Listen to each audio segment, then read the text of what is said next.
जन्नात के बारे में तो आपने बहुत सुना हो। आज ऐसे ही एक परिवार में शामिल हुए जन्नात की कहानी आपको सुनाने जा रहा हूँ। जी नमस्कार। मैं विक्की पंडित, चैनल ट्रू स्टोरी में आप सुन रहे हैं एक सच्ची कहानी। ये कहानी मुंबई में रहने वाले एक परिवार की है, जिसमें चार लोग हैं। हस्बैंड वाइफ हैं, उनकी एक बेटी है और एक बेटा है। बेटी 20 साल की है और बेटा 12 साल का है। हंसता खेलता परिवार है, अच्छे से जीवन चल रहा है। एक दिन उनको अपनी बेटी के कमरे से कुछ अजीब सी आवाजें आती हैं, जैसे वो किसी से कुछ बात कर रही है। पापा के कान में ये आवाज आती है तो वो अपनी वाइफ को जगाते हैं। बोलते इतनी रात को ये आवाजें कहाँ से आ रही है? लड़की सो रही है या किसी से बात कर रही है? क्योंकि वो जमाना मोबाइल फोन का नहीं था। तो उसकी माँ जाती है अपनी बेटी के कमरे में, तो देखती है लड़की के कपड़े अस्त व्यस्त हैं और वो लेटी हुई है। तो उसकी माँ को बड़ा अजीब सा लगता है कि लड़की ऐसे कैसे लेटी हुई है। मगर वो उसके कपड़े वगैरह ठीक करती है और उसमें चादर उड़ा के अपने कमरे में आ जाती है। तो अपने हस्बैंड को बोलती है कि ऐसी तो कोई बात नहीं, वो तो सो रही है और हमारे घर में हम चार लोगों के अलावा और कौन है। तो बात आई गई हो जाती है। कुछ दिनों के बाद लड़की के कमरे से फिर ऐसी ही आवाजें आती हैं, जैसे वो किसी से बातचीत कर रही है और खिलखिला के हंस रही है। तो लड़की के पिता फिर वो अपनी वाइफ को बोलते हैं कि देखो, आए दिन ऐसी आवाजें आती हैं, तुम जरा जाके चेक करो। तो उसकी मम्मी जाती है, जैसे ही कमरे में जाती है तो लड़की खिलखिला के हंस रही है, जैसे किसी ने उसको कोई जोक सुनाया हो और वो हंस रही है। और जैसे क्लैपिंग भी करते हैं तो हवा में हाई फाई कर रही है। तो उसकी मम्मी को बड़ा अजीब सा लगता है कि लड़की ऐसी हरकतें क्यों कर रही है। तो उसको बोलती है कि किससे बात कर रही हो, क्या बात कर रही हो तुम? आधी रात में तुम आए दिन कुछ ना कुछ ऐसी हरकतें करती हो। कौन है यहाँ, किससे बात कर रही हो, किसके साथ खिलखिला के हंस रही हो? तो लड़की कोई रिएक्ट नहीं करती, चुपचाप चादर उड़ के लेट जाती है। तो उसकी मम्मी उसकी चादर खींचती है कि क्या है, क्या प्रॉब्लम है? तो बोलती है कुछ नहीं, मुझे नींद आ रही है। लड़की लेट जाती है और उसकी मम्मी वापस अपने कमरे में आ जाती है। तो आकर उसके पापा को बताती है कि वो ऐसी ऐसी हरकतें कर रही थी, मुझे लगता है उसको किसी अच्छे डॉक्टर को दिखाना चाहिए। तो बोले ठीक है। तो वो रात ऐसे ही जैसे तैसे निकल जाती है। दूसरे दिन उसके माता पिता बड़े बेचैन होते हैं कि लड़की जवान है और ऐसी हरकतें कर रही है, क्या प्रॉब्लम है? तो वो एक अच्छे मनोवैज्ञानिक डॉक्टर के पास लेके जाते हैं। तो वो उनके चेकअप वगैरह करते हैं, लड़की से बातचीत करते हैं। फिर वो बताते हैं कि लड़की एकदम नॉर्मल है, कोई प्रॉब्लम नहीं है। मगर फिर भी मैं कुछ प्रिकॉशन के लिए कुछ मेडिसिन लिख देता हूँ, आप इसको दीजिए, मगर ऐसी कोई दिक्कत तो है नहीं। तो माँ बाप को थोड़ी राहत मिलती है और वो लड़की को घर ले आते हैं। और उनके ऊपर का फ्लोर खाली होता है, तो वो उसको रेंट पे देते हैं। तो एक यंग लड़का है, अपने बिजनेस के लिए वो उस फ्लोर को हायर करता है। अब वो अपना ऑफिस जमा लेता है, जब सामान वगैरह लेके आता है लड़की नीचे देखती है, बातचीत होती है। तो अपनी सेटिंग वगैरह कर रहे हैं ऑफिस की, तो इससे लड़की से बातचीत होनी शुरू हो जाती है। तो लड़का भी यंग है और लड़की भी यंग है, तो थोड़ा अट्रैक्शन होना आपस में नॉर्मल सी बात है। तो बातचीत शुरू हो जाती है। कुछ दिनों बाद उनकी दोस्ती थोड़ी और अच्छी हो जाती है, लड़का लड़की का हाथ वगैरह पकड़ता है, बातचीत करता है। जिस दिन वो लड़का लड़की का हाथ पकड़ता है उसी दिन जब शाम को वो ऑफिस बंद करने लगता है, जैसे ही वो गेट को खींचने लगता है तो उसका हाथ गेट के बीच में आ जाता है और उसका हाथ कट जाता है। वो एकदम हड़बड़ा के चिल्लाता है और वो देखता है, मगर उसके अलावा कोई और ऑफिस में है ही नहीं, सब लोग चले गए हैं। मगर उसको ऐसा लगता है किसी ने दरवाजे को बड़ी जोर से मारा हो। मगर फिर भी वो दरवाजा लॉक करता है और जाता है, पट्टी वट्टी वगैरह करवाता है हाथ पे। तो ऐसे ही कुछ दिन निकल जाते हैं। तो लड़की से अच्छी दोस्ती हो जाती है। तो ऐसा लगता है कि भाई अब लाइफ सेट हो जाएगी। एक होता है कि यंग लोग सपनों की दुनिया बसा लेते हैं। तो एक दिन वो लड़की भी थोड़ा ही उसकी तरफ अट्रैक्ट है, बातचीत करती है, दोनों में थोड़ा अट्रैक्शन हो जाता है, प्यार हो जाता है, थोड़ा नज़दीकियाँ बढ़ती हैं। तो लड़का एक दिन खुश होता है, बातचीत करता है, क्योंकि उसका कुछ अच्छा काम होता है, तो वो लड़की को हक कर लेता है। तो लड़की शर्माते हुए ऑफिस से भाग जाती है। जैसी लड़की सीढ़ियां उतर के भाग रही है, लड़का उसको रोकने के लिए आता है, अरे बात तो सुनो। एकदम से सीढ़ियों से फिसलते हुए नीचे जाता है और उसका सर्वर फट जाता है, हाथ पैर सब छिल जाते हैं, चोटें लगती हैं और वो बेहोश हो जाता है। तो आस पड़ोस के लोग उसे उठाकर हॉस्पिटल में लेके जाते हैं। अब वो बेहोश है और उसके पट्टियां वट्टियां की जाती हैं, उसका ट्रीटमेंट होता है। जब वो होश में आता है तो अड़ोस पड़ोस के लोग पूछते हैं कि भाई तुम ऐसे सीढ़ियों से लुढ़कते हुए कैसे आए, ऐसा क्या हुआ तुम्हें, ध्यान से चला करो।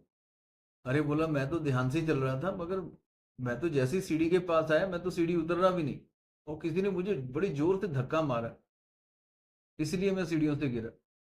तो बोलते हैं कि तुम्हारे अलावा तुम्हारे ऑफिस में कोई था ही नहीं, तो तुम्हें धक्का कौन मार सकता है। बोला यही तो मैं सोच रहा हूँ कि मुझे किसने धक्का मारा। तो डॉक्टर उसको दवाइयाँ देता है और उसको बेड रेस्ट के लिए बोलता है। तो कुछ दिन वो हॉस्पिटल में रहता है और फिर घर पे बेड रेस्ट पे होता है। और इस तरफ लड़की के घर वाले परेशान हैं। लड़की आए दिन किसी ना किसी से रात को बात करती है, आवाज़ें आती हैं। पहले कभी कभार का काम होता था, अब तो रोज का ही काम हो गया। वो अपने रिश्तेदारों से, भाई बहनों से, बड़ों से बात करते हैं कि लड़की के रूम से ऐसी आवाज़ें आती हैं और लड़की पता नहीं क्या करती है, हमें समझ में नहीं आ रहा। तो सब जैसे बड़े बुजुर्ग बोलते हैं कि भाई अभी लड़की बड़ी हो गई है तो इसकी शादी कर दो, शादी के बाद सब ठीक हो जाता है। तो वो भी एक अच्छा सा लड़का देखते हैं और लड़की का रिश्ता तय कर देते हैं और जल्दबाजी में लड़की की शादी कर देते हैं। अब लड़की अपने घर में जाती है, ससुराल में, और दूसरे ही दिन ससुराल वाले उसको छोड़ने के लिए आ जाते हैं। और काफ़ी बहस वगैरह होती है, बहुत सारी बातें होती हैं। तो वो लड़की को छोड़ जाते हैं कि हम इस लड़की को नहीं रख सकते, अपनी लड़की को अपने घर में ही रखिए। अब वो चले जाते हैं। धीरे धीरे अड़ोस पड़ोस में ऐसी ही बातें होने लगती हैं, कानाफूसी होने लगती है कि लड़की को छोड़ गए, इसके ऊपर कुछ प्रॉब्लम है। अब क्या है, कोई पंडित आ रहा है पूजा पाठ के लिए, कोई मौलवी आ रहा है, कोई तांत्रिक आ रहा है, मगर ऐसा माहौल हो गया है कि शायद कुछ ना कुछ भूत प्रेत या किसी जिन का साया है, जैसे लोग बातें करते हैं। और बातें बाहर आ रही हैं। और इस तरफ वो लड़का जो लड़की से प्यार करता है वो परेशान था। फिर लड़की की शादी होगी, फिर उसे पता चलता है कि लड़की वापस आ गई। तब तक वो भी एक महीने बाद ठीक होके वापस ऑफिस में आता है। तो उसके दिल में भी ऐसा होता है कि लड़की वापस आ गई तो शायद ऊपर वाले ने मेरे लिए भेजा है, हमारा प्यार सफल होगा, मैं लड़की से शादी करूंगा। ऐसे ही एक दिन पता चलता है लड़की के पिता का हाथ टूट गया और वो बाथरूम में फिसल के गिर गए। तो लड़का लड़की के पिता का हालचाल पूछने के लिए घर पे जाता है।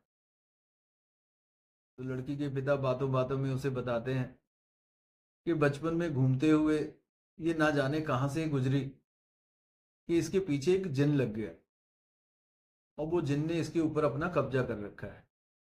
बचपन से ही इस लड़की का कोई दोस्त नहीं है, जो भी दोस्त बनते थे उनको नुकसान ही होता था। कोई स्कूल में सीढ़ियों से गिर गया, किसी का कोई प्रॉब्लम हो गई, किसी को एक्सीडेंट हो गया रास्ते में, तो इसके दोस्त बनना भी कम हो गए। तो इसको लोग मनहूस मानने लगे थे कि इसके पास जाते हैं तो कुछ ना कुछ गड़बड़ होती है। अब ये बड़ी हो गई, हमने सोचा कि वहम होता है, ऐसी कुछ बातें होती हैं। मगर अब इसके कमरे में से कुछ ऐसी आवाज़ें आती थी। तो रिश्तेदारों ने बोला कि नहीं चलो इसकी शादी कर दो। हमने इसको शादी करके इसको विदा किया। तो रास्ते में इसकी गाड़ी का एक्सीडेंट हो गया।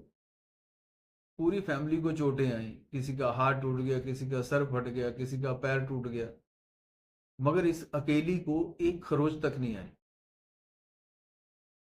तो उनके घर वाले भी परेशान हो गए कि पूरी फैमिली को चोटें लगी और दुल्हन को कोई चोट नहीं लगी। तो इसको मनहूस मान करके या इसके ऊपर किसी भूत प्रेत का साया है, तो वो ये मानकर इसको दूसरे दिन यहाँ घर पे छोड़ गए। हमने तांत्रिक को, मौलवी को, पंडितों को, सबको बुला के पूजा करवाने की कोशिश की। सबने बताया इसके ऊपर किसी जिन का कब्जा है। तो कोशिश की कि उसका कब्जा निकल जाए, ये लड़की हमारी आज़ाद हो जाए, मगर कुछ नहीं हुआ। किसी मौलवी को जादू टोना नहीं करने दिया, किसी तांत्रिक को नहीं करने दिया, किसी पंडित को नहीं करने दिया, कोई पूजा नहीं करने दी, और जो भी करने आया उसका कुछ ना कुछ नुकसान ही हुआ।